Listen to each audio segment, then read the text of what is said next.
नमस्कार विद्यार्थी मित्रांनो, माझं नाव प्रशांत जोशी आणि आज आपण समजून घेण्याचा प्रयत्न करूया हे कसे काम करते या अंतर्गत मान्सून कसा सक्रिय होतो. भारतीय उपखंडामध्ये, भारत देशामध्ये मान्सून कसा सक्रिय होतो हे आपण आज या व्हिडिओच्या माध्यमातून समजून घेण्याचा प्रयत्न करूया. आपण बघू शकता इथे आपल्यासमोर स्क्रीनवर मी हाताने एक नकाशा रेखाटण्याचा प्रयत्न केलेला आहे की जिथे भारत दाखवलेला आहे, इथे आफ्रिकन महाखंड त्याचा भाग काही दाखवलेला आहे आणि इथे एक माडागास्कर म्हणून एक आयलँड आहे जे इथे मी दाखवण्याचा प्रयत्न केलेला आहे. त्याच्यानंतर तुम्ही बघू शकता इथे की ही जी डायरेक्शन आहे, ही जी दिशा आहे, ही उत्तर दिशा आहे, ही दक्षिण दिशा आहे खालची. या भागामध्ये आपण पूर्व दिशा पाहू शकता आणि इकडे पश्चिम दिशा आहे. हे फक्त समजण्यासाठी बेसिक आहे. तर जसं मी बोललो की आपल्याकडे मान्सून हा वर्षातून एकदा सक्रिय होतो आणि मान्सूनवर आधारित सर्व उद्योगधंदे हे भारतामध्ये चालतात.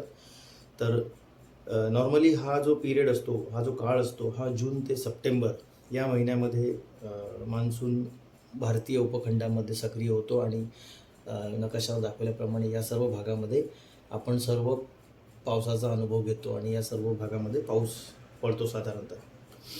तर हा कशामुळे जनरेट होतो? तर हा नॉर्मली जनरेट होतो, आपण बघू शकता इथे हा जो माडागास्कर एरिया आहे, हा जो लँड आहे, ह्या भागामध्ये साधारणतः मार्च नंतर एवढ्या भागामध्ये हाय प्रेशर झोन तयार होतो, ज्याला आपण हाय प्रेशर विंड्स असं म्हणतो. आणि आपला जो भाग आहे इथे मार्च नंतर भारत भूमी किंवा सभोवतालचा जो प्रदेश आहे, ह्या प्रदेशामध्ये या भागामध्ये आपल्याकडे लो प्रेशर झोन तयार होतो, कारण की या भागामध्ये उष्णता जास्त असल्यामुळे सरफेसवरची जी गरम हवा आहे ती वर जाते आणि या भागामध्ये उष्णता कमी असल्यामुळे जी थंडी हवा आहे ती खाली राहते. तर ह्या दोन गोष्टींचा जर आपण विचार केला तर आपल्याला असं दिसेल की ह्या पूर्ण भागामध्ये लो प्रेशर क्रिएट होतो, लो प्रेशर. आणि या भागामध्ये जो हाय प्रेशर क्रिएट झालेला असतो, हाय प्रेशर, त्याच्यामुळे हा जो पोटेन्शियल प्रेशर डिफरन्स क्रिएट होतो, याच्यामुळे इकडची जी मॉइश्चरयुक्त म्हणजे आर्द्रतायुक्त जी हवा आहे ती या डायरेक्शनला फ्लो होण्याचा प्रयत्न करते. तुम्ही बघू शकता इथे या डायरेक्शनला अशी फ्लो होते. तर ही जी आर्द्रतायुक्त हवा आहे, मॉइश्चर लॅडेन विंड असं ज्याला म्हणतात, ती मॅडागास्करकडून भारतीय उपखंडाकडे ती फ्लो होते आणि तिची जी डायरेक्शन आहे ती साऊथ ईस्ट, म्हणजे हा जो साऊथ आहे हा साऊथकडून ईस्टकडे ती अशी जाते, म्हणजे साधारणतः ती अशी फ्लो करते. तुम्ही बघू शकता इथे नकाशामध्ये की ह्या ह्या भागाकडून मॅडागास्करकडून भारतीय उपखंडाकडे ती येताना साऊथ ईस्ट अशा प्रमाणात ती फ्लो होते, म्हणून त्याला साऊथ ईस्ट मान्सून असं म्हणतात, बरोबर.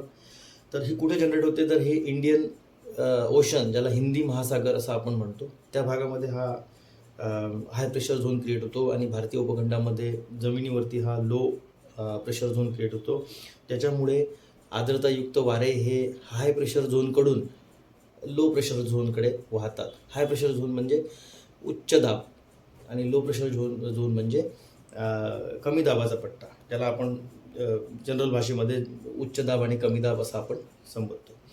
त्यानंतर आपण बघू शकता की जे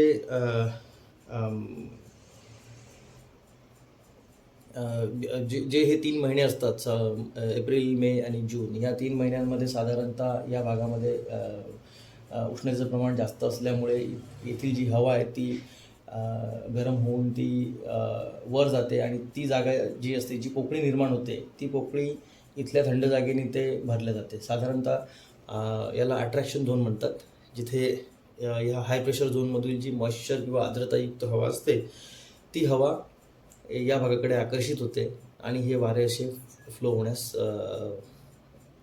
कारणीभूत ठरतात. त्याच्यानुसार इथे एक सोमालिया स्टीम जेट म्हणून एक इफेक्ट क्रिएट होतो, तो सुद्धा या वाऱ्यांना इकडे पुश करण्यास मदत करतो आणि ह्या सर्व कलेक्टिव्ह इफेक्टमुळे आपण अनुभव घेतो की आपल्या भारतीय उपखंडामध्ये साधारणतः जून पासनं जो मान्सून जो आहे तो सक्रिय होतो. तो मान्सून हा सक्रिय होताना तुम्ही फळ्यावरती बघू शकता की तो हे जे मी इथे पट्टे दाखवत आहे, हे पट्टे हे तारखेनुसार असतात. साधारणतः 1 जून तो केरळमध्ये येतो, साधारणतः 7 जून तो मुंबईमध्ये येतो. असा तो पॅटर्नप्रमाणे तो साधारणतः 15 ऑगस्टपर्यंत पूर्ण भारत आणि भारतीय उपखंड तो व्यापून टाकतो. तर मित्रांनो, ही होती खूप बेसिक लेवलची माहिती. खूप बेसिक लेवल म्हणताना मी असं म्हणेल की खूप साध्या भाषेत मी इथे समजवण्याचा प्रयत्न केलेला आहे. तुम्हाला माझा व्हिडिओ आवडला असल्यास त्याला लाईक करा, सबस्क्राईब करा